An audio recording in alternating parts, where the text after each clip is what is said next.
हाँ। और समाजवादी अर्थव्यवस्था क्या होती है?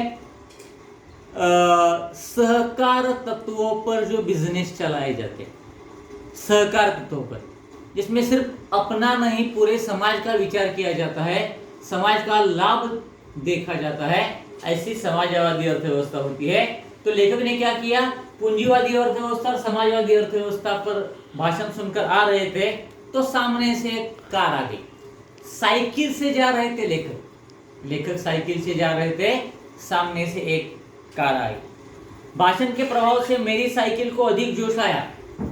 लेखक कहते हैं कि भाषण के प्रभाव से मेरी साइकिल को अधिक जोश आया या कार को गुस्सा आया, क्योंकि समाजवादी अर्थव्यवस्था और पूंजीवादी एक दूसरे की विरोधी विचार करने वाले लोग हैं।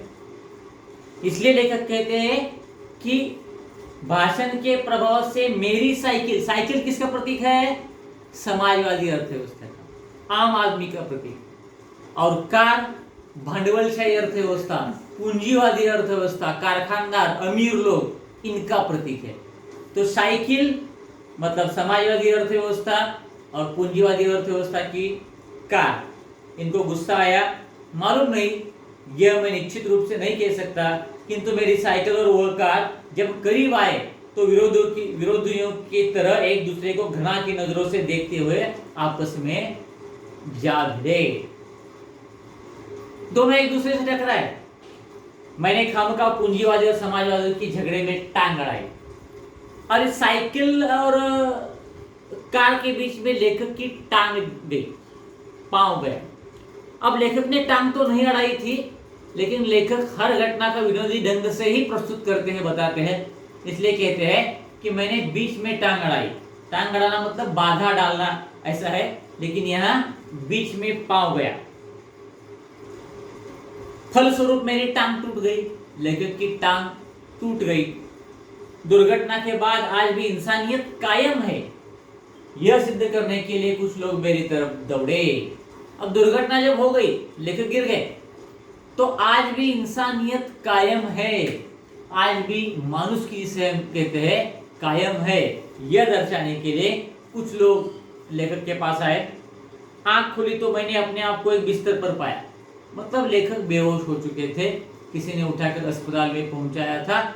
जब आंख खुली तब लेखक ने अपने आप को एक बिस्तर पर पाया।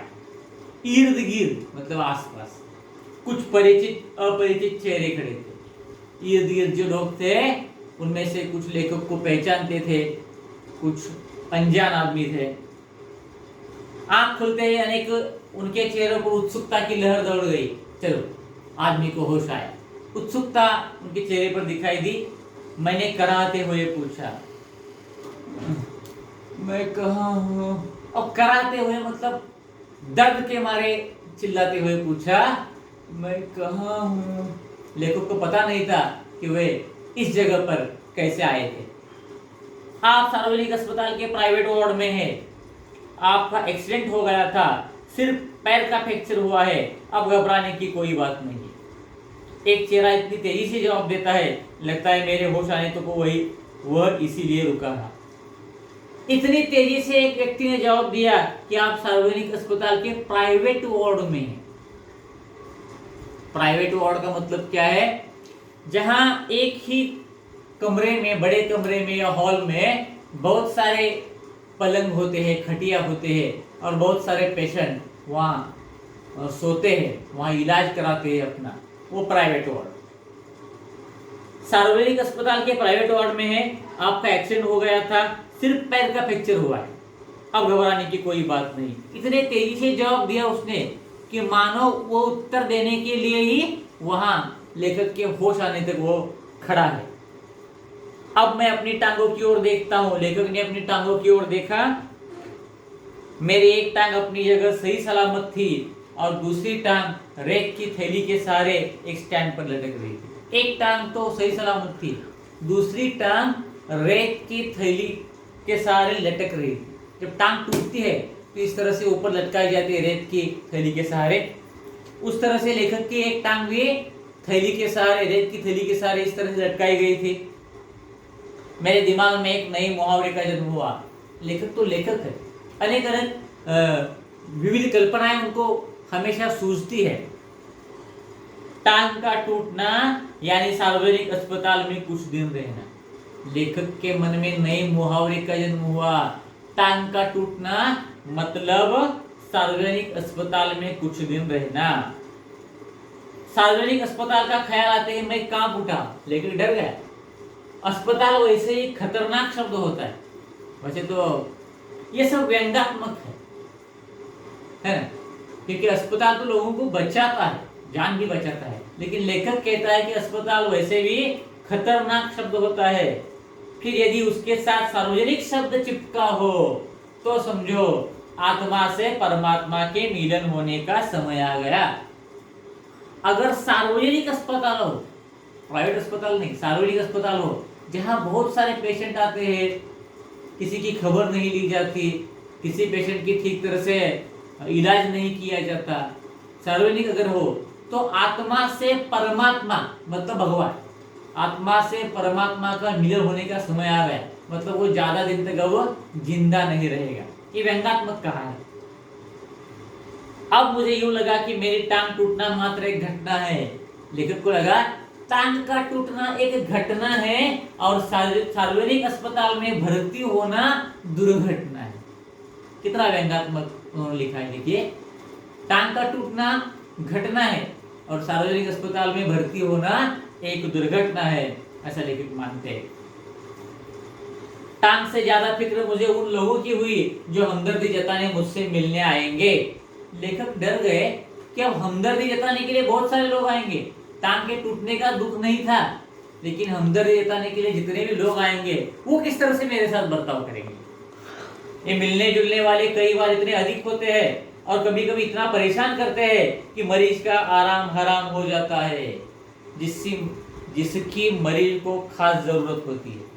इतने लोग मिलने के लिए कभी कभी आते हैं ज्यादा तादाद में कि लोग परेशान इतना करते हैं मिलने वाले कि लेखक का मतलब पेशेंट का आराम हराम हो जाता है, उसे आराम मिलता ही नहीं।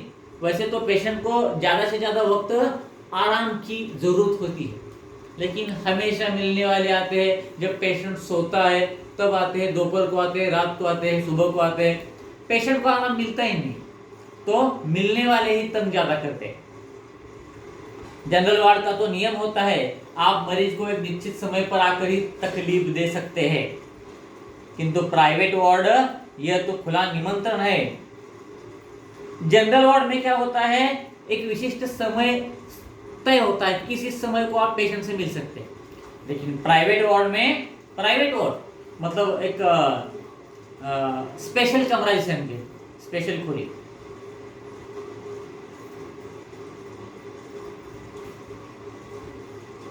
प्राइवेट वार्ड में यह तो खुला निमंत्रण है कि हे मेरे परिचितों, रिश्तेदारों, मित्रों, आओ जब जी चाहे आओ, चाहे जितना देर रुको, समय का कोई बंधन नहीं है।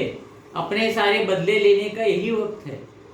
जब चाहे आओ, कितना भी देर रुको, गपशप मारो, आपका बदला लेने का यही वक्त है। मतलब आप जब बीमार थे तो लेखक भी आए थे प्राइवेट वार्ड में आपको सताने, आपको तंग करने, और बदला लेने का यही वक्त है। बदले का बदला और हमदर्दी की हमदर्दी, बदले का बदला और हमदर्दी की हमदर्दी। आपको भी किसी ने हमदर्दी जताई थी तो आप भी हमदर्दी जताने आ गए, पूछताछ करने आ गए। मिलने वालों का ख्याल आते ही मुझे लगा अब मेरी दूसरी टांग भी टूट गई। मुझसे मिलने के लिए सबसे पहले वे लोग आए जिनकी टांग या कुछ टूटने पर मैं कभी उनसे मिलने गया था। सबसे पहले वे लोग आए। अरे जब हमारी टांग टूटी थी, मैं बीमार था, तो लेखक मुझे देखने के लिए आए थे, अब मुझे जाना चाहिए, तो वे लोग पहले आए। मानो वे इसी दिन का इंतजार कर रहे थे, कब मेरी टांग टूटे और कब वे अपना एहसान चुकाए। इनकी हमदर्दी में यह बात खास छिपी रहती कि देख बेटा, वक्त सबका आता है। मुझे आकर तंग किया था मेरे कमरे में, प्राइवेट रूम में, अब तुझ पर वक्त आ गया है। देख बेटा, वक्त सब पर आता है। ऐसे एक हमदर्दी में बात छिपी होती। दर्द के मारे एक तो मरीज को वैसे ही नींद नहीं आती, यदि थोड़ी बहुत आ भी जाए तो मिलने वाली जगह देते हैं। दर्द होता था, पांव टूट गया था, टांग टूट गई थी, दर्द होता था, नींद नहीं आ रही थी दर्द के मारे, और अगर नींद आ भी जाती तो मिलने वाले आ जाते, तो लेखक को आराम नहीं मिलता। खासकर वे लोग जो सिर्फ औपचारिकता निभाने आते। औपचारिकता मतलब जैसे हम कहते हैं ना कि फॉर्मेलिटीज, अंग्रेजी में थैंक यू कहते हैं, सॉरी, नमस्कार, इसमें भी क्या है, फॉर्मेलिटीज है, औपचारिकता है। बस देखने के लिए जाना चाहिए, लेखक के प्रति कोई मन में हमदर्दी नहीं है, कोई दया भाव नहीं है, लेकिन बस जाना चाहिए इसलिए जाते हैं। अगर नहीं गए तो लेखक क्या कहेंगे, यह विचार करते हैं। इन्हें मरीज से हमदर्दी नहीं होती, ये सिर्फ सूरत दिखाने आते हैं, सिर्फ अपना चेहरा दिखाने आते कि भाई तुम्हारे पूछताछ करने के लिए मैं आया था। ऐसे में एक दिन मैंने तय किया कि आज कोई भी आए मैं आंख नहीं खोलूंगा। जब मैं सोता हूं तभी लोग आते हैं, तो लेखक ने सोचा, एक दिन तय किया, मैं कोई भी आए तो मैं आंख नहीं खोलूंगा, चुपचाप पड़ा रहूंगा। ऑफिस के बड़े बाबू आए।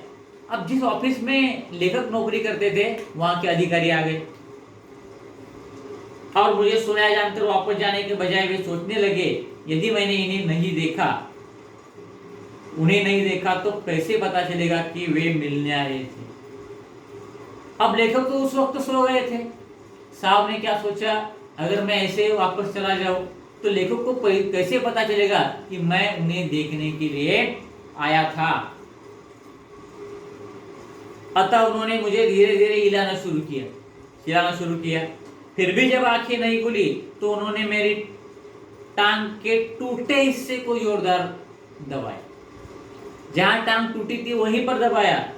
मैंने दर्द के मारे कुछ चीखते हुए आंख खोली। आ करके चीखते हुए जब दर्द के मारे आंख खोली तो वे मुस्कुराते हुए बोले, कहिए अब दर्द कैसा है? अब कैसा होगा दर्द? दबाया है जोर से तो दर्द तो जोरों से शुरू हुआ होगा, लेकिन कुछ लोग समझते नहीं है। उन्होंने कहा, कहिए अब दर्द कैसा है? मोहल्ले वाले अपनी फुर्सत से आते हैं। दूसरी घटना उन्होंने बताई है, मोहल्ले वाले, गली वाले वो अपनी फुर्सत से, अपने वक्त के अनुसार आते हैं। उस दिन जब सोनाबाई अपने 4 बच्चों के साथ आई तो मुझे लगा आज फिर कोई दुर्घटना होगी। सोनाबाई उनकी गली में रहती थी। वे अपने 4 बच्चों के साथ वहां लेखक को देखने के लिए आई, तो लेखक को लगा कि 4 छोटे बच्चे को लेकर आई तो जरूर आज शायद कोई अन्य दुर्घटना होगी। आते ही उन्होंने मेरी ओर इशारा करते हुए बच्चों से कहा, ये देखो चाचा जी। उनका अंदाज कुछ इस तरह से था जैसे चिड़ियाघर दिखाते हुए, चिड़ियाघर मतलब प्राणी संग्रहालय, चिड़ियाघर दिखाते हुए बच्चों से कहा जाता है, ये देखो बंदर। इस अंदाज से कहा, ये देखो चाचा जी।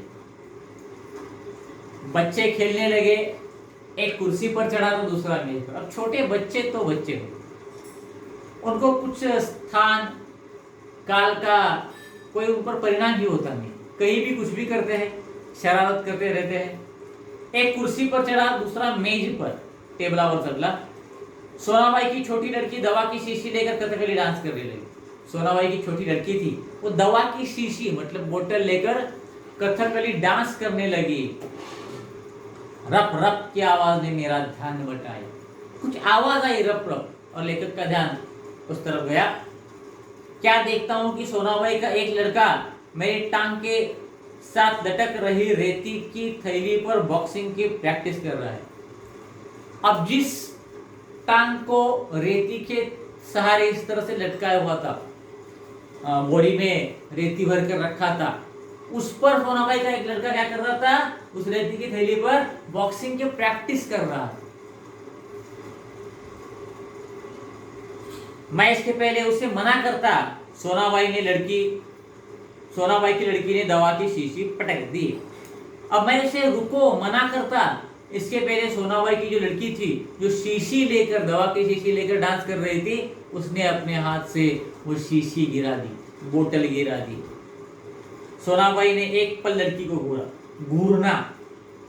अब घूरना का मतलब देखना, ध्यानपूर्वक देखना, निरीक्षण करना या गुस्से से देखना, इस तरह से हो सकता है। सोनाबाई ने लड़की की तरफ इस तरह से घूरा, फिर हंसते हुए बोली, भैया पेड़े खिलाओ। दवा गिरना शुरू होता है। टेढ़े खिलाओ, दवा का गिरना शुरू होता है। दवा गई, समझो बीमारी गई। दवा नहीं रही तो बीमारी नहीं रही, मतलब तुम अब जल्दी ठीक हो जाओगे। इसके 2 घंटे बाद सोना बही गई। 2 घंटे के बाद सोना बही गई, यह कहकर कि फिर आऊंगी। मैं भीतर तक कांप गया। लेखक को लगा रे सचमुच ये कहीं फिर से ना आ जाए अपने बच्चों को लेकर।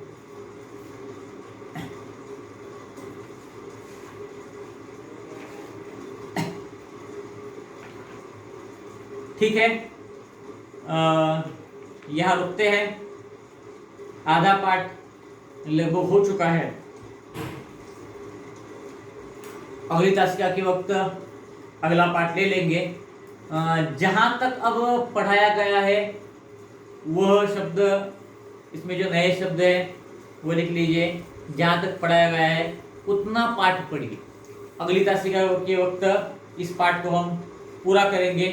तब तक आप सेतु अभ्यासक्रम में जो भी पाठ अभ्यास आपको हर रोज की पढ़ाई दी गई है वो आपको लिखनी ही है। हर रोज अपनी कॉपी में लिखनी है, तारीख लिखकर।